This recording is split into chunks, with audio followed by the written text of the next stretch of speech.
DIG sir, SP महोदया, DDC महोदया, श्री पुरुषोत्तम पासवान जी, सचिव राज्य निर्वाचन प्राधिकार, एडीएम साहब, दिलीप कुमार देव, जिन्होंने दिन रात मेहनत करके इस प्रोग्राम को ऑर्गेनाइज करने में एक रीढ़ की हड्डी का रोल प्ले किया है, वीरेंद्र कुमार जी, जो उनके साथ मिलकर इस पूरे कार्यक्रम को ऑर्गेनाइज करने में अग्रणीय भूमिका निभाए हैं, लखिंदर महतो, मेरे टीम के साथी जो दिन रात मेहनत करते हैं, शंभू पासवान जी, राजेंद्र दास जी, किशोर कुमार मुन्ना जी, ब्रिजनंदन मेहता जी, मंच पे आसीन और प्रांगण में मौजूद सभी अन्य गणमान्य गण एवं सबसे महत्वपूर्ण, जो बाबा साहब भी कहते थे, हमारी जो युवा पीढ़ी यहाँ पे बैठी है, मैं जिला पदाधिकारी के नाते भारत रत्न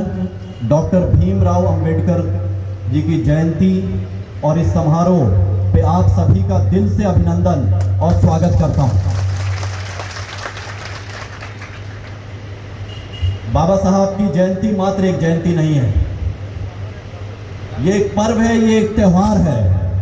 जैसे हम दिवाली मनाते हैं, जैसे हम होली मनाते हैं, जैसे हम ईद मनाते हैं, जैसे हम अन्य कोई भी त्यौहार मनाते हैं, उसी तरीके से ये एक पर्व है, एक त्यौहार है। और जब भी हम एक पर्व और एक त्यौहार मनाते हैं तो एक अलग ही खुशी की अनुभूति होती है कि हम आज के दिन को उनकी कही हुई सभी बातों का अनुश्रवण कर रहे हैं कि नहीं कर रहे हैं, उन बातों का आकलन करते हैं, उन बातों पे विचार करते हैं और हम देखते हैं कि उन बातों के आधार पे हमारा समाज और हम कहां पे खड़े हैं। पुरुषोत्तम पासवान जी ने बोला था कि पहले कुछ असामाजिक तत्वों ने बाबा साहब की मूर्ति को ठेस पहुंचाने का कार्य किया था। उन्होंने एक बहुत महत्वपूर्ण बात बोली, असामाजिक तत्व। असामाजिक तत्व वो इसीलिए है क्योंकि वो शिक्षित नहीं है, उसके अंदर इतनी बुद्धि नहीं है। और जो भी ऐसा असामाजिक तत्व होगा, उसका जीवन और उसका रास्ता आखिरी में वो जो वहां पे जेल है, उस जेल में ही जाता है। ऐसा कुछ ना हो, इसलिए हम लोग यहाँ पे सीसीटीवी कैमरा इंस्टॉल कराएंगे और अगर कोई भी करता हुआ ऐसा कार्य मिल गया, उसको बख्शा नहीं जाएगा। लेकिन इसमें एक और महत्वपूर्ण बात है कि बाबा साहब की आप मूर्ति पे ठेस पहुंचा सकते हैं, लेकिन क्या उनके विचारों को आप खत्म कर पाएंगे एक मूर्ति के दम पे? वो विचार कोई नहीं तोड़ सकता है।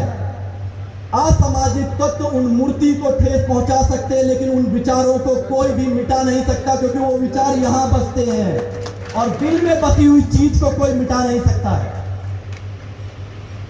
मेरे जितने भी साथी थे, उन्होंने एक बहुत ही महत्वपूर्ण मुद्दे को बार बार उठाया, जो बाबा साहब ने संविधान रचते हुए और अपनी अन्य अन्य बातों में इस चीज को सामने लाया। वो यही था कि शिक्षा, क्यों बार बार शिक्षा के ऊपर बात हो रही है। बाबा साहब कहते थे कि आप पहले मन से स्वतंत्र होइए, जीवन में उसके बाद आप स्वतंत्र होंगे। मन से स्वतंत्र होने का क्या मतलब है? मन से स्वतंत्र होने का मतलब है कि आप किसी भी तरीके के भेदभाव से ऊपर उठेंगे। आपका मन इतना खुला होना चाहिए कि आप एक ही चीज को मानेंगे, वो है मानवता और इंसानियत। उसके बाद कोई चीज आती है। बाबा साहब कहते थे कि भाग्य के भरोसे मत रहिए, अपनी शक्ति पहचानिए।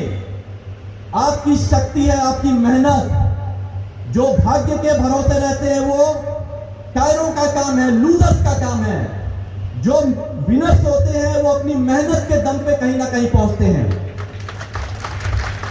स्टेज पे जितने लोग आपको बैठे दिख रहे हैं, वो जीवन में कभी ना कभी इतनी मेहनत की है कि सूरज कब उग रहा था और सूरज कब डूब रहा था उन्हें पता नहीं था। दिन रात परिश्रम करके अपने गोल की तरफ आगे बढ़े, इसलिए आज हम लोग मंच पे बैठे हैं। कोई बड़ी बात नहीं है कि यहाँ बैठा हुआ एक युवक कल दिन आनंद शर्मा जिला पदाधिकारी के रूप में या वो जिला पदाधिकारी के रूप में सहरसा में यहाँ पे स्टेज पे बैठा हुआ है। और वो तभी होगा जो साइला जी ने लिपि ने लगातार बोला शिक्षा, शिक्षा और सिर्फ शिक्षा। और शिक्षा का मतलब सिर्फ किताबों में पढ़ी हुई ABCD, का खा गा घा, एलजेब्रा या वो लिखी हुई किताबों की सिर्फ बातें नहीं है। शिक्षा का मतलब है कि हम अपने दिमाग से कितना खुल चुके हैं। शिक्षा का मतलब है कि जब हम घर में खाना खाने बैठते हैं तो हमारी घर की महिलाएं भी क्या हमारे साथ बैठ के खाना खा रही हैं? कि घर का बना हुआ खाना पहले पुरुष खाएंगे और उसके बाद में बचा हुआ खाना महिलाएं खाएंगी। शिक्षा का असली मतलब है कि जब एक बाप अपने बच्चों को पाल रहा है तो अपने बेटे और बेटी में भेदभाव नहीं कर रहा है। शिक्षा का मतलब है कि जब आप न्याय कर रहे हैं किसी भी जगह बैठ के, चाहे आप छोटी से छोटी जगह बैठ के न्याय कर रहे हैं, चाहे बड़ी से बड़ी जगह बैठ के न्याय कर रहे हैं, आप सिर्फ मुद्दों के मेरिट पे न्याय कर रहे हैं, ना कि सामने वाले की पहचान क्या है। तो शिक्षा का मतलब है कि आपका मेंटल होराइजन वाइडन होना चाहिए, आपकी सोच खुली होनी चाहिए। और संविधान हमें यह ताकत देता है और इस देश में संविधान से ऊपर कोई भी नहीं है। सबसे ऊपर संविधान है और संविधान हमें लगातार बहुत सारी फंडामेंटल राइट्स देता है, लेकिन साथ में संविधान हमको हमारी फंडामेंटल ड्यूटीज भी याद दिलाता है। उस फंडामेंटल ड्यूटीज को भी आज अनुश्रवण करना बाबा साहब जी के दिन पे अत्यंत महत्वपूर्ण है। हम सिर्फ अपने राइट के बारे में नहीं बात कर सकते, समाज में आपकी ड्यूटी क्या है उसके बारे में भी आपको विचार करना पड़ेगा और सोचना पड़ेगा। अगर यहाँ बैठा हर व्यक्ति अपनी ड्यूटी को सही मायने में निभाए, तभी सच्चे दिल से हम बाबा साहब अम्बेडकर साहब को याद कर रहे हैं। अंत में जो हम लगातार इन पंक्तियों को बोलते हैं, और इन पंक्तियों को इसलिए बोलते हैं क्योंकि यहाँ बैठा एक भी युवक जब यहाँ से उठ के जाएगा वो अपने गोल के प्रति ताकत लगाए, अपने लक्ष्य के प्रति ताकत लगाए, और अंदर से उसके कमजोरी नहीं आना चाहिए किसी भी वजह से, चाहे वो संसाधन हो, चाहे उसके आसपास रहने वाली सिचुएशन हो या कोई भी बात हो। मन में कमजोरी आपके नहीं आना चाहिए। ये लाइन मैं बार बार बोलता हूं और पुनः आज बोल रहा हूं अपने वाणी को समाप्त करने से पहले कि तू खुद की खोज में निकल, तू खुद की खोज में निकल। तू किस लिए हताश है? तू चलते रहे वजूद की समय को भी तलाश है। आप अपने ऊपर विश्वास रखिए, आप अपनी इच्छा शक्ति को ताकत रखिए, कोई भी चीज आपको कमजोर नहीं कर सकता है। तू खुद की खोज में निकल। तू किस लिए हताश है? तू चलते रहे वजूद की समय को भी तलाश है। जो तुझसे लिपटी बेड़ियां समझना इनको वस्त्र तू। बेड़ियां मतलब सारी कमजोरियां हैं। हमें जो कमजोर बनाता है, हमें यह बोलता है कि नहीं हम जीवन में ये काम नहीं कर सकते, ऐसा कोई भी चीज नहीं है हम जो जीवन में नहीं करते, अगर हम ठान ले अपने दिल से। तू खुद की खोज में निकल। तू किस लिए हताश है? तू चलते रहे वजूद की समय को भी तलाश है। जो तुझसे लिपटी बेड़ियां समझना इनको वस्त्र तू। इन बेड़ियों को पिघला के बना ले इनको शस्त्रदूत। जय भारत, जय बिहार, जय भीम। बहुत बहुत साधुवाद हमारे माननीय